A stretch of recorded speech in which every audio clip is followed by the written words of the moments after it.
Зорчигч Тээвэр 5 орон нутгийн өмчөд аж ахуйн тооцоод үйлдвэрийн газрын 2024 оны үйл ажиллагааны тайлан.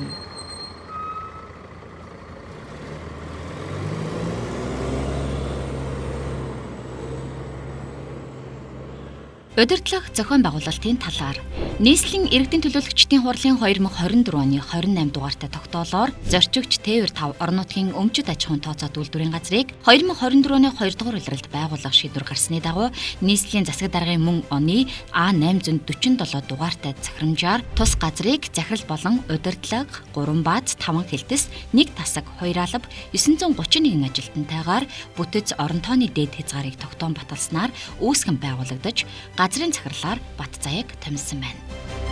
Нийслэлийн засаг даргын 2024 оны А847 дугаартай захирамжийн хэрэгжилтийг хангаж зорчигч Тээвэр 5 орон нутгийн өмчөд аж ахуйн тооцоод үйлдвэрийн газрын захирлаас 2024 оны А27 дугаартай бүтэц орон тоог шинжилэн батлах тухай тушаалыг гарган бүтэц орон тоог нийт 591 ажилтнтай байхаар баталж 2024 оны 5 дугаар сарын 27-ны өдөр нийтийн тээврийн бодлогын газрын дарга тус газрын захирлаар харилцан тохиролцсон нийтийн тээврийн үйлчилгээг гүйцэтгүүлэх гэрээг байгуулснаар үйл ажиллагаагаа эхлүүлжээ.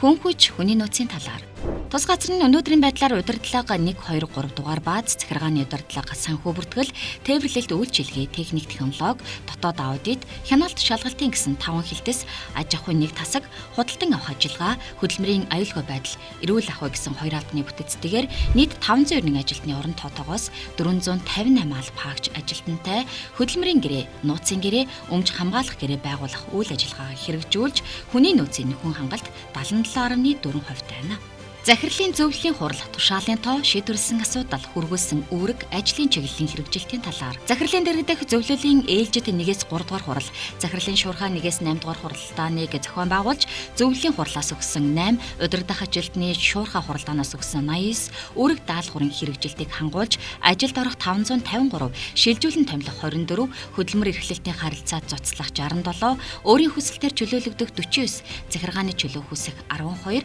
нэг удаагийн буцалтгүй тусламж олгуулах 3 сахилгаан шийтгэл ногдуулах 2 нийт 710 алба хаагчтай холбоотой санал хүсэлтийг шийдвэрлэж үндсэн чиг үүрэг үйл ажиллагааны чиглэлээр А тушаал 69 захиргаа хүний нөөц санхүүгийн үйл ажиллагааны чиглэлээр Б тушаал 736 нийт 805 тушаал гаргаж хэрэгжилтийг хангажээ. Үндсэн чиг үүрэг үйл ажиллагааны талаар нийтийн тээврийн бодлогын газрын дарга тус газрын захирал нарын 2024 оны 5 дугаар сарын 27-ны өдөр байгуулсан гэрээний хэрэгжилтийг хангаж 2024 оны 6 дугаар сарын 1-ний өдрөөс нийтийн тээврийн үйлчилгээ үзүүлэх нэгдсэн даалгаврын дагуу гадна тойроо тэц 3 чиглэлд 9 гаралтайгаар иргэд олон нийтэд нийтийн тээврийн үйлчилгээг хүргэж эхэлсэн юм а. Өнөөдрийн байдлаар тус газар нь 1, 2, 3 дугаар баазын хэмжээнд Ютонго бас үйлдвэрийн том аврын 40 их Багтаамж өгсөр 11 Golden Dragon үйлдвэрийн том аврын 60 дунд аврын County Mark-ийн 14 сурагч зөөх зориулалтын 27 нийт 152 автобустайгаар нийтийн тээврийн бодлогын газраас батлагдсан графикийн дагуу шугамын үйл ажиллагааг тасралтгүй хангаж нийт 20-23 чиглэлд ажлын өдрийн 110 амралтын өдрийн 90 гаралттайгаар нийтийн зорчигч тээвэрлэлтийн үйлчилгээг зохион байгуулж байна. Нийслэлийн нийтийн тээврийн бодлогын газартаа байгуулсан зорчигч тээвэрлэлтийн гэрээг 2024 оны 6, 7 дугаар сард маш сайн 8, 9, 10, 11 дугаар сард сайн дүнтэй тус дүгнүүлж дунджаар цагийн гүйцэтгэл 94.3%, рейсинг гүйцэтгэл 75%-тай ажиллаж байна. Авто тээврийн үндэсний төв төрийн өмчөд үйлдвэрийн газраар хот доторх нийтийн зорчигч тээврийн үйлчилгээ эрхлэх тохирлын үнэлгээг хийлгэж 2024 оны 11 дугаар сарын 1-ний өдөр гэрчлэгийг авчээ. Байгууллагын хэмжээнд автобусны засвар үйлчилгээний цахилгаан, токер, механик, мотор гэсэн 4 цех 8 суугаас гадна эвдэрлийг тодорхойлж кузов засвар хийх 2 будгийн 1 өрөө MNS 60-60 стандартын дагуу үйлчилгээ явуулах дугуйн засварын 1 хэсэг автомат тоноглолтой эко угаалгын төхөөрөмжтэйгээр техник, технологийн чиглэлээр үйл ажиллагаа явуулж энэ оны эхний 11 дугаар сарын байдлаар давхарцсан тоогоор 397 автобусанд засвар, 122 автобусанд техник үйлчилгээ, 49 автобусанд кузов засвар, 15 автобусанд шил салхи ажлыг хийж гүйцэтгэжээ. Техник үйлчилгээ хийх хуваарийг гарган баталж 143 техник хэрэгсэл буюу нийт хөдлөх бүрэлдэхүүний 94.1% нь техник үйлчилгээ 1-2-ыг хийн ашиглалтанд оруулж, инженер засварчдын чадвар багаж тоногдох хөрөмжийн хүч чадал зэрэг дүндэслэн техникийн ажилтан нарын мөрдөж ажиллах төлөвлөгөөт засварын тооцоолол болох 13 төрлийн технологийн картыг бүрэн боловсруулж байна. Байгууллагын хэмжээнд сар бүр тээвэрлэлтийн тайланг гаргаж, нийтийн тээврийн бодлогын газартаа тооцоо нийлж, санхүүжилтийн орлого болон сургуулийн автобусны орлого, нөхөн олгор, бэлэн мөнгөний орлого зэргийг тооцоо нийлсэн акт үлдэж баталгаажуулан ажиллалаа.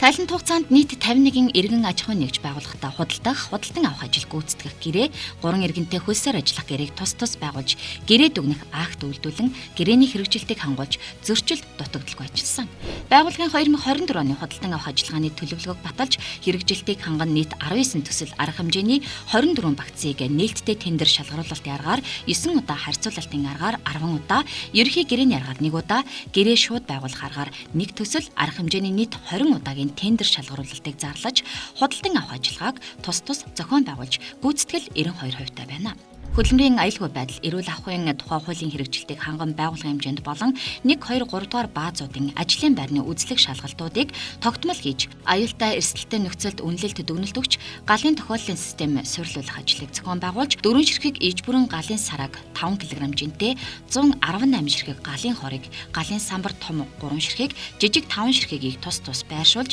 шинээр ажилд орсон 52 алба хаагч, ажилтнанд урьдчилсан зааварчилгааг давхарсан тоогоор 457 алба хаагч, ажилтнанд давтан зааварчилгааг тус тус өгч, хэрэгжилтэнд хяналт тавьж ажилласан байна. Байгууллагын үйл ажиллагааг олон нийтэд сурталчлах, нийтийн тээврийн үйлчилгээтэй холбоотой мэдээллийг олон нийтэд хүртээл болгох, нийтийн тээврээр үйлчлүүлэх соёл, ёс суртахууныг сурталчлан таниулах зорилгоор зорчигч Тээвэр 5 Facebook пэйж хуудас хөтлөлтийг идэвхжүүлэн баяжилтыг тогтмолжуулж, өөрсдийн санаачлагаар нийт 13 төрлийн постэр, 6 төрлийн видео штор бэлтгэн байршуулж, давхарсан тоогоор 13512 иргэнд хүргэн сурталчлах ажлыг өдөр тутам тасралтгүй зохион байгуулжээ. Байгууллагын үйл ажиллагааг сайжруулах чиглэлээр зохион байгуулсан ажлын талаар хөдөлмөрийн гэрээ нөхцөл харилцаа шагнал урамшуулал, цахилгаан шийтгэл, ажлын болон эд хөрөнгийн хариуцлага, ажлын байрны дэг журмыг мөрдүүлэх, ажил амралтын цаг, ажилтны нийгмийн асуудлыг шийдвэрлэх, байгууллагын дотоод харилцааг зохицуулах зорилгоор газрын захирлын 2024 оны 4-р сарын 12-ны өдрийн хөдөлмөрийн дотоод журам батлах тухай техник дугаартай тушаалаар 34 бүлэг 163 зүйл 209 залт бүхий хөдөлмөрийн дотоод журмыг баталж хэрэгжилтийг ханган мөрдөж байна. Мөн байгууллагын хэмжээнд батлаж мөрдүүлэх нийт 29 журмын жагсаалтыг гаргаж, тайлант хугацаанд 18 журам дүрмийг боловсруулан, захирлын 2024 оны А37 дугаартай тушаалаар байгуулагдсан ажлын хэсгээр хилэлцүүлж батлан мөрдөж байна. Бүгд найрамдах Солонгос улсын Pavis Film компанитай зорчигч тээврийн автобусанд нарны хитяган туянаас хамгаалах, зориулалтын цонхны шилний хамгаалалтын хальсыг нэвтрүүлэх, цаашид ашиглах худалдан авах чиглэлээр тус компани бүгд найрамдах Филиппин улсын Манила хот дахь салбар нэгжээр энэ оны 5 дугаар сарын 29-ноос 6 дугаар сарын 6-ны өдрүүдэд туршлага судлаж, бүгд найрамдах Хятад ард улсын Жанзоу хотод 2024 оны 6 дугаар сарын 1-ээс 9-ний өдрүүдэд болсон хот нийтийн аж ахуйн тусгай зориулалтын машин техник үйлдвэрлэгч байгууллагуудын төлөөлөгч нарын уулзалтанд нэг алба хаагчийг оролцуулсан байна.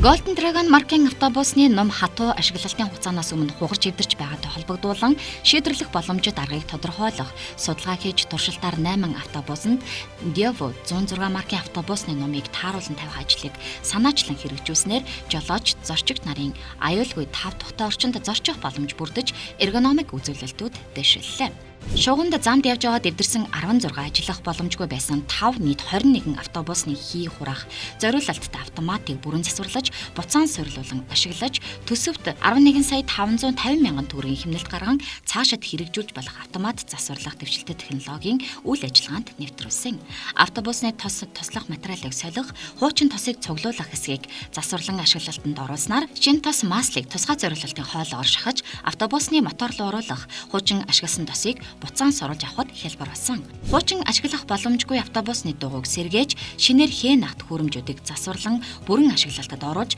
ашиглах боломжгүй хэн стандарт шаардлага хангахгүй болсон дугуйнд дахин хээ тавин шинжилэн ашиглаж, төсөвт хэмнэлт гаргахаар төлөвлөн ажиллаж байна. Шуурхай дуудлага үйлчилгээнд явах зорилгоор тусгай зориулалтын тээврийн хэрэгслийг худалдан авч ашигласнаар шугам замд эвдэрсэн автобусанд засвар үйлчилгээг газар дээр нь цаг алдалгүй шуурхай гүйцэтгэх боломж нөхцөлийг бүрдүүллээ. Мөн алба хаагч ажилчдын Монголын цэвэр аюулгүй орчинд ажиллах нөхцөлийг бүрдүүлэх, төсвийн болон байгууллагын хөрөнгө оруулалтаар хийгдэх тогтчлт бүтээн байгуулалт, дулаан халаалт, цэвэр ус, цахилгаан хангамж, цэвэрлэгээ, үйлчилгээний ажлыг зохион байгуулах, байгууллагын эзэмшлийн эд хөрөнгийн ашиглалт, хамгаалалтад хяналт тавих ажлыг тогтмол гүйцэтгэж зөрчил дутагдaltaгүй ажиллалаа. Сахилга ёс зүйд дотоод дэг журмын талаар байгууллагын хэмжээнд 2024 оны 7 дугаар сарын 2-ны өдөр нийт ажилчдын хурлаар ёс зүйн дэд хорооны дарга нарийн бичиг гишүүдийг 7 оны бүрэлдэхүүнтэйгээр сонгож захирлын 2024 оны А23 дугаартай тушаалаар ёс зүйн дэд хорооны бүрэлдэхүүн ажиллах журмыг баталж, тайлант хугацаанд албаагч ажилтнуудаас зорчигчтой зөв бус харьцан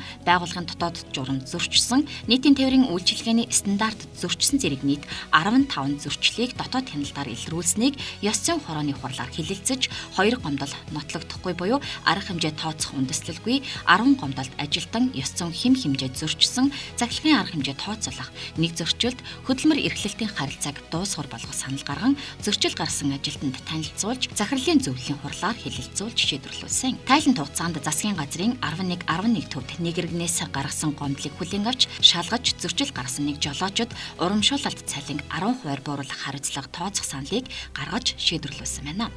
Нийтийн тээврийн үйлчилгээг хэрэгжүүлж буй жолооч нарт камераар хяналт тавьж байгааг танилцуулах ажлыг зохион байгуулж, зөрчил гарсан болон ээлжис буусан жолооч нарт автобусны хяналтын камерын үйл ажиллагаа зөрчлийг хэрхэн бүртгэж баримтжуулж байгааг биет байдлаар харуулж, тэднээс гаргаж буй нийтлэг зөрчлийн талаар мэдээлэл хийх ажлыг тогтмол хэрэгжүүлсэн. Жолоочийн буруутай үйл ажиллагааны улмаас 28 автобусанд учирсан 17 сая төгрөгийн хохирлыг нөхөн барагдуулах ажлыг зохион байгуулан, хохирлын акт тавьж нөхөн төлөвлөсөн байна. Сургалт соён гэгэрүүлэх ажлын үр дүнгийн талаар байгууллагын хэмжээнд нийт 18 удаагийн сургалтыг зохион байгуулж, давхарцсан тоогоор 2893, хөдөлмөрийн аюулгүй ажиллагааны чиглэлээр 5 удаагийн сургалтыг зохион байгуулж, 1750 албаагч, инженер, техник ажилтнуудыг тус хамруулжээ. Албаагчдын ажиллах нөхцөл нийгмийн асуудлыг сайжруулах талаар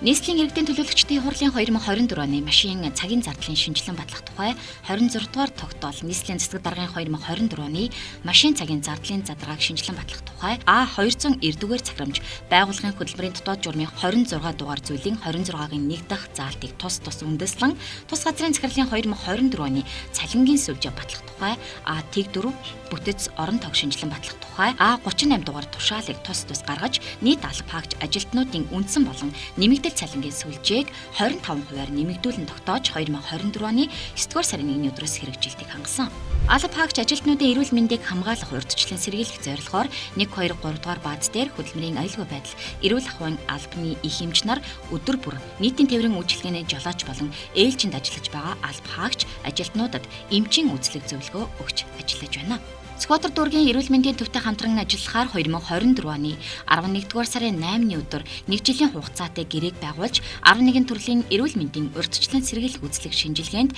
нэг албаагч ажилтныг 30 мянган төгрөгийн төлбөртөөр нийт 458 албаагч ажилтныг хуваарийн дагуу хамруулж байна. Төв байранд нэг удаад 50 хүнд үйлчлэх хүчин чадал бүхий цайны газрыг 2024 оны 9-р сарын 26-ны өдрөөс ашиглалтанд оруулан, мэргэжлийн тоогооч томилон ажиллуулж, ажилтан албаагчдад илчлэг сайтай стандартад нийцсэн халуун хоол цайгаар үйлчилж байна. Бид цаашид нийтийн зорчигч тээврийн үйлчилгээг орчин үеийн түвшинд хүргэж хөгжүүлэх, чанар үр дүнг дээшлүүлэх, иргэдэд зорчигчдод шуурхай боловсон ая тухтай үйлчилгээг үзүүлэх, хөрөнгө оруулалтын үр дүнг дээшлүүлэх, үйлчилгээний менежментийг сайжруулах, үйлдвэрлэлийн болон нийтийн тээврийн үйлчилгээний материалын баазыг өргөтгөх, орчин үеийн дэвшилтэд техник технологиг нэвтрүүлэх, 380 автобусны багтаамжтай дулаан зогсоол, засвар үйлчилгээний 2 төв, үйл ажиллагаанд шаардлагадах дэд бүтцийг бий болгон бүрэн хүчин чадлаар нь ашиглах зорилтыг тавин ажиллаж байна.